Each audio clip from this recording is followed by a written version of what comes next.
Hello, I'm Mario Toneguzzi, managing editor of Canada's Entrepreneur. And joining me today on Calgary's podcast is Alan Norris and Andrew Melton, who are part owners of the Bearspaw Golf Club just outside of Calgary. Thanks for joining us today. Thank Thank you. you, Mario.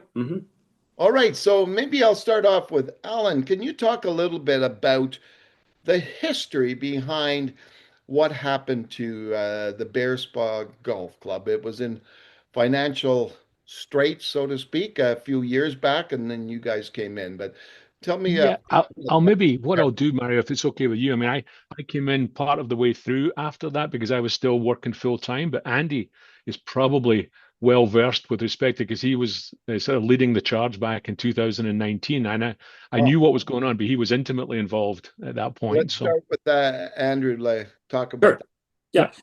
Yeah. Just before I get into it, I should say that Bearspaw has been, it's got a long history. It's originally started in the early '80s, and it was a very strong, proud club and full of wonderful members. But like any project, and Al and I know because we're both from the real estate business, um, failed investments, it's hard to really pin down exactly what happened. Normally, it's a series of events, and you can't really sort of point to one event or one person and say cast the blame. It's just more complicated than that. Yeah. So it was a combination of things. What was and so it's hard to say what the main issues were, but it revolved around the development of a new clubhouse. And what put it over the top was, as in a lot of construction projects, cost overruns and rising costs. And the members were asked time and time again to come up with more money to pay for the overruns and the extra cost. And then it just got to the point where they kind of lost faith and said enough. And the day that that happened, it was a pretty quick process. The receiver was appointed, and um, you know, it's the end. It's the end of a very sad chapter in Bearspaw's life. Yeah. Um, but the the the core of the club continues to remain the same. There was no one defining factor that changed it from the old Bearspaw to the new Bearspaw. The core of the members continue to stay the same, and they were members that were quite passionate about the game and love Bearspaw, and so nothing has really changed. What did change was the ownership structure, and a group of partners decided that we just couldn't let this thing go. I live on the golf course, and I couldn't imagine somebody else being involved running the golf course other than the old members. So we put a group together, and we're successful with the bid with the receiver, and we worked as a group to regain control.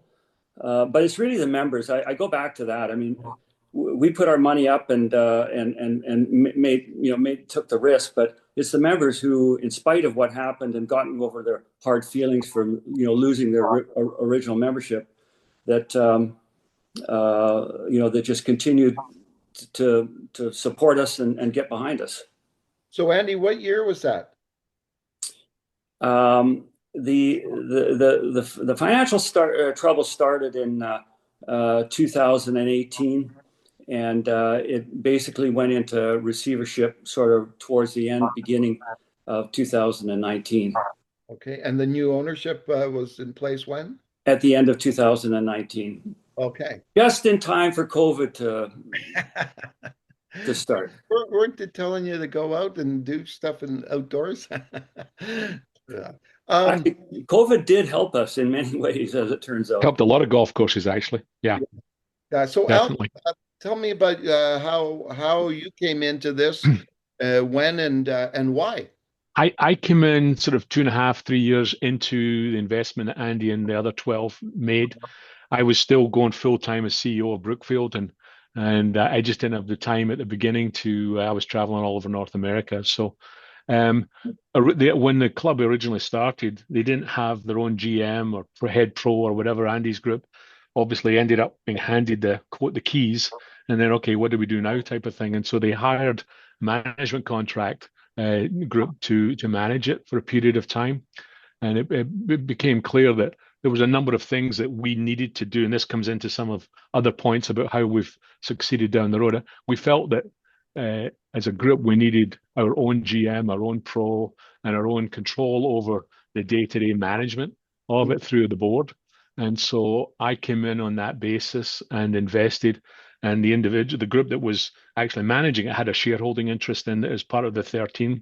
And they exited. I came in and along with some other additional investment. And so I got involved just at the end of 21, 22, can't remember exactly, and came on the board with Andy and part of the group of 13. So when you look at it today, a few years later, Andy, like, what kind of financial shape are you folks in there? Well, we're on very solid footing.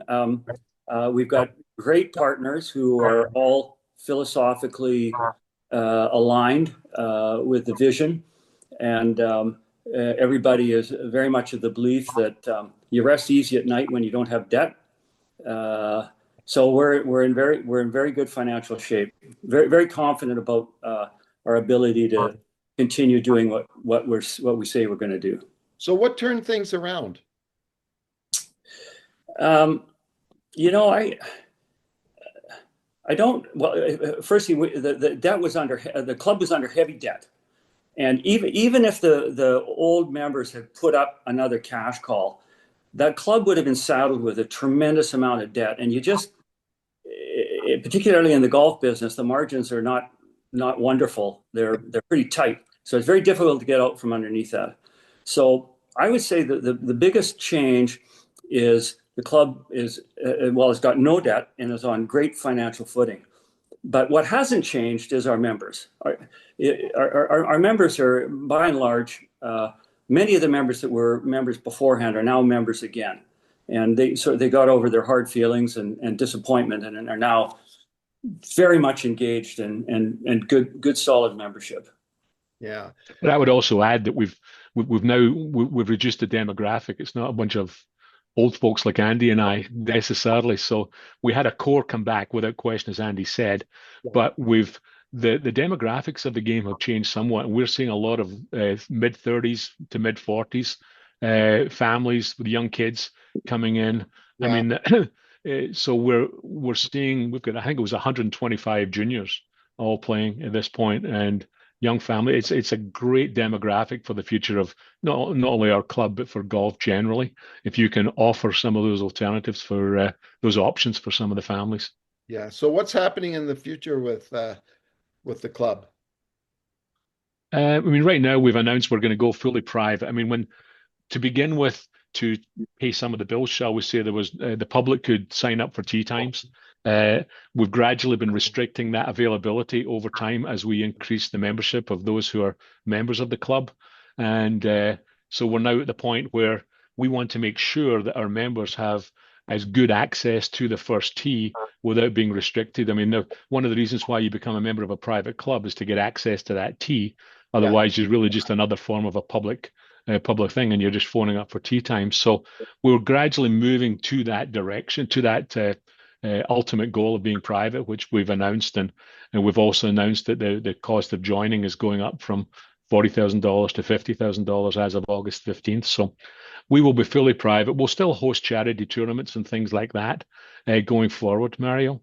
But the idea is that the only people that will have access to that tee would be some charity/corporate tournaments that mostly members and guests of our members, and their families, obviously. So that's the goal, and I think you get a much more a better experience that way with respect to being a member of a club when it's just restricted to those folks.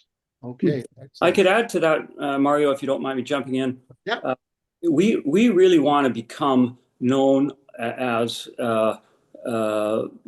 best in class in the golf business in Western Canada. We want to be a sought after private golf club, and in order to do that, we have to always continually be increasing our offering keeping right on top of customer experience and reinvesting in our golf course on a continual basis. And the current ownership is fully aligned with those objectives.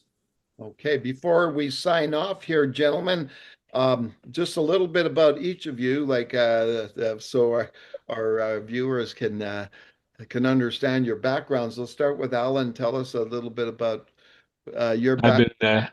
been in the real estate business since I was joined Karma Developers back in 1983, which became Brookfield Yeah, Residential, and I was CEO of this company for 27 years before I retired at yeah, the end of 2021. And so, I mean, the how you want to deal with customers in the real estate business and communities and all the rest of it. There's a similarity with respect to customer experience with respect to a golf course. It's so I'm loving the variety in retirement, shall we say, with a number of different things going on. So it's not the same as running a huge real estate company, but there's a lot of different small businesses involved in everything I'm doing, which is great.